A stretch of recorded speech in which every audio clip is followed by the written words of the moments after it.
Nous, c'était dans la joie que nous rendions notre culte. À qui?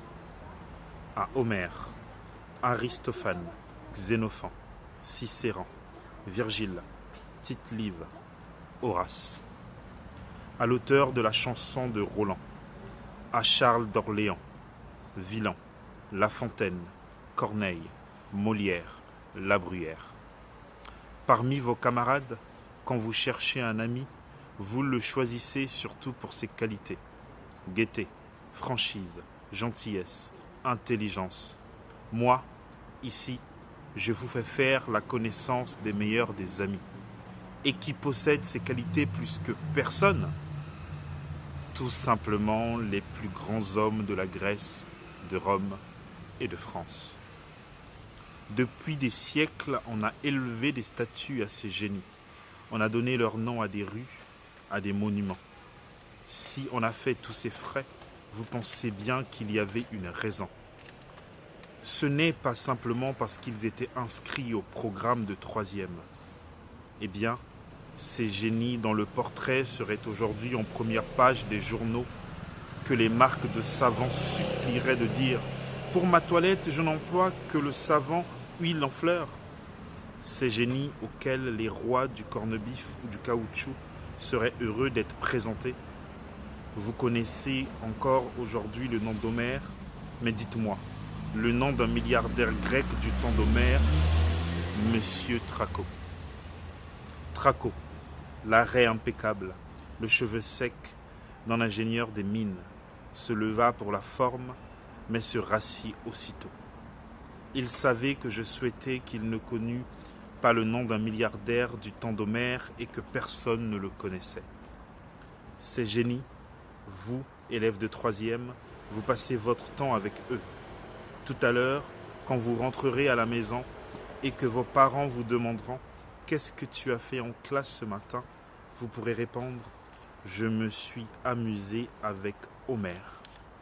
Eh bien, vous en avez des relations. Vous ne vous mouchez pas du coude. Ma neutralité sans fissure, je l'avais héritée de mes maîtres. En 1927, après mon premier trimestre d'Hippocane au lycée Louis-le-Grand à Paris, j'allais en vacances de Noël à Villeneuve-sur-Lot. « Avez-vous de bons professeurs à Paris ?» me demandèrent des vieilles demoiselles cultivées. « Oh oui, mesdemoiselles, surtout monsieur Albert Bayet. Ce voyou, ce révolutionnaire, ce rouge. »« Mesdemoiselles, vous devez confondre.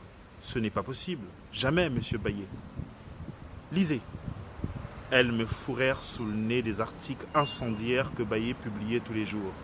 Or, en classe, il ne nous soufflait jamais mot de politique. Si des malicieux, au fait de l'actualité, tentaient de l'entraîner sur ce terrain, il détournait la conversation. Il ne se souciait que de nous faire adorer Molière, Racine. L'école des femmes, Bérénice, c'était ce que l'on appelait la laïcité. Aujourd'hui, la politique a tout saccagé, ou plutôt le mot politique, né en 1265 et s'emploie surtout à partir du XVIIe siècle. Pour un citoyen, c'est une obligation absolue de faire de la politique, de s'intéresser aux affaires de l'État.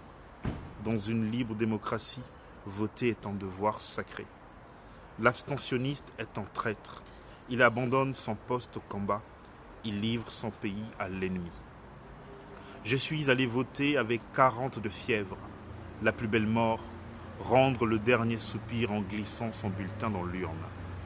Mais, en 1949, apparut un nouveau mot, politisation. La bombe atomique des consciences, la maladie contagieuse numéro 1, relayant les vieux fléaux guéris par la médecine.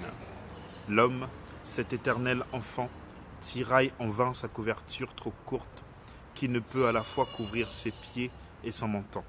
Sa conscience enorgueillit d'exterminer des pestes du corps et elle laisse proliférer celle de l'esprit. Sa miraculeuse médecine enraye la mortalité infantile.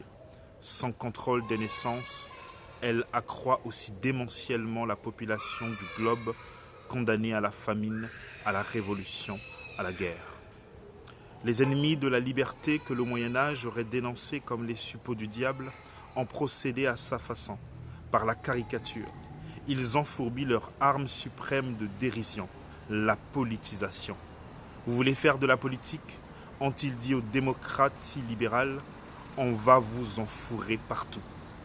Jusque dans les moindres rainures et interstices de l'individu de la société, et non point de la bonne vieille politique à la papa du café du commerce, héritière des bavardages cordiaux de l'agora et du forum, clin d'yeux, connivant sous le manteau, fausse colère avec toujours quelqu'un pour vous retenir, mais de la politisation féroce. La population alignée au garde-à-vous comme dans les camps de concentration, les bons, les méchants, gauche, droite, droite. Obligation de se ranger dans ces catégories avec tout son fourniment. Interdiction d'en sortir. Toute la vie bloquée. Tous les élans de création et d'amour pourris. Le rire et le sourire éteints. La joie d'exister, de respirer, de voir, d'écouter, d'aller et venir, morte.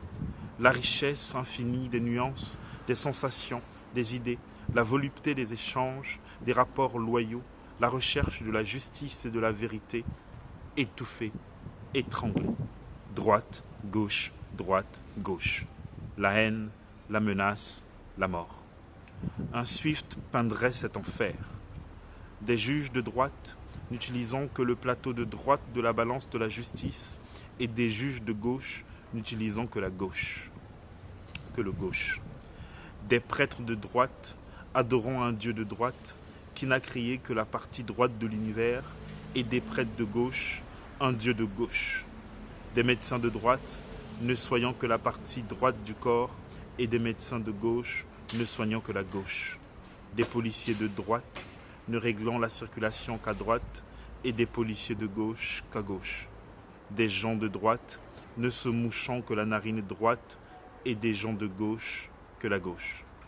Jusqu'à l'heure où il n'y aura plus ni droite ni gauche, mais seulement un côté. Refermé pour toujours, le clapet n'aura plus rien à trier. Vive la France et la suite au prochain numéro.